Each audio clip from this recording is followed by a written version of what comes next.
Angikubingelele bese ngiphinda ngikwamukela mbukeli we-TV channel iBantu TV 1 kuphinda kuphi lapho usibukele ukhona njengamanje kade kanxuselelwa ke mbukeli uma ngabe usahleli nathi ngicindezele usubscribe no like kuyona ivideo lobukele kuyona mangabe nje ngumthando wendaba ekwezona ihamba phambili. Namhlanje ke mbukeli sibingelela nje sikulethela izindaba ezishaqasayo kakhulu ezithinte kakhulukazi abathandi bokhozi FM nabalaleli bokhozi FM njengoba sesithole izindaba nje ezibhlungu namhlanje zokuthi akasekho emhlabeni oyintandokazi yabalaleli bokhozi FM ongumsakazi noma obengumsakazi uZanele Mbokazi Nkambule lona osedlulile emhlabeni. Lezi ndaba zivele ekseni kwanamhlanje kuwumhla ka-12 August ngomsombuluko.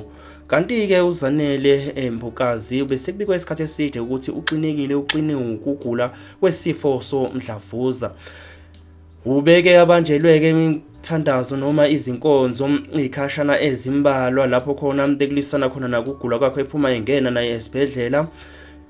Esinyangeni ezidlule kuye kwakuphuma isiprofetho komunye wabaprofeti abadumile lapha eSouth Africa uDr Khehlelezi lapho khona ayeveza ukuthi lapha oKhozi FM lapho kulonyaka angeke uzuphele lo nyaka bengashonanga abasakazi ababili. uKhehlelezi eveza lezo indaba.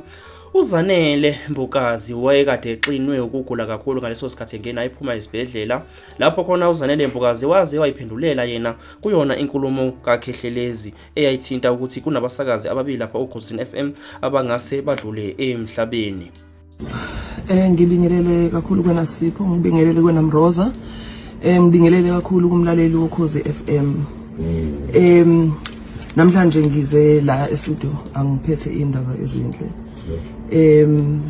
Umndeni wakaNkambule nomndeni wakaMbokazi ubungcela ukuthi ngenze isimemezelo sokuthi uZanele Mbokazi useshile emhlabeni.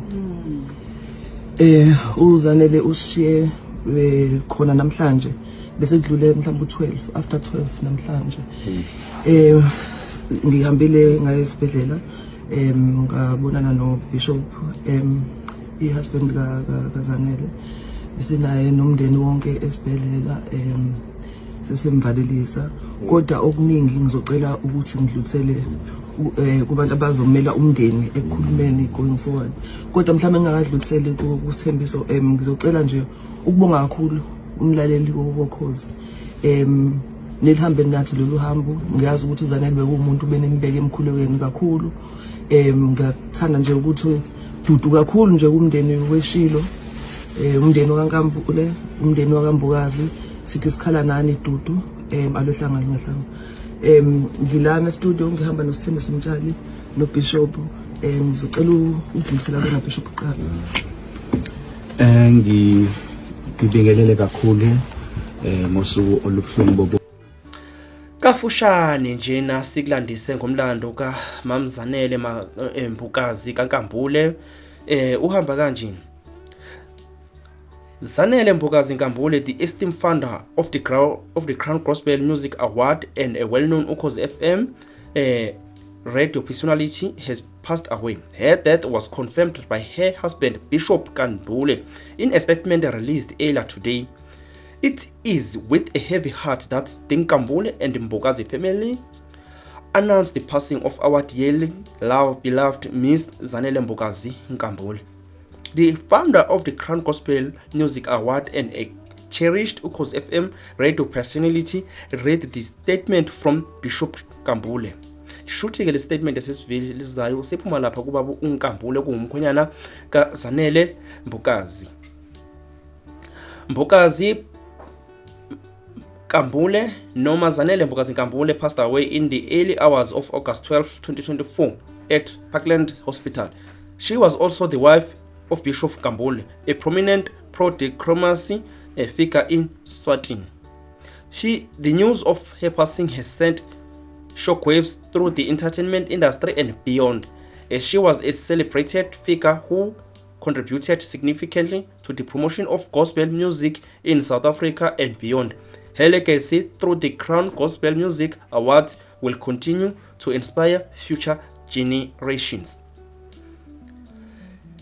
Yeah, izona ke mbukeli weBantu TV 1 channel izindaba ezibhlungu esivizela zona namhlanje lezi okuyizona ngempela ezitrendayo eyiminyezelwayo laphana enkundleni zokuxhumana kakhulukazi eyivezwe umsakazo Ukhozi FM kanjalo nabakwaNkambule naye ke ongumkhwenyana wakhe uZanele Mbukazi Nkambule uMr Bishop Nkambule zokuthi uMam Zanele Mbukazi udlulile emhlabeni intathaza namhlanje kumhla ka12 August ngomsombuluko.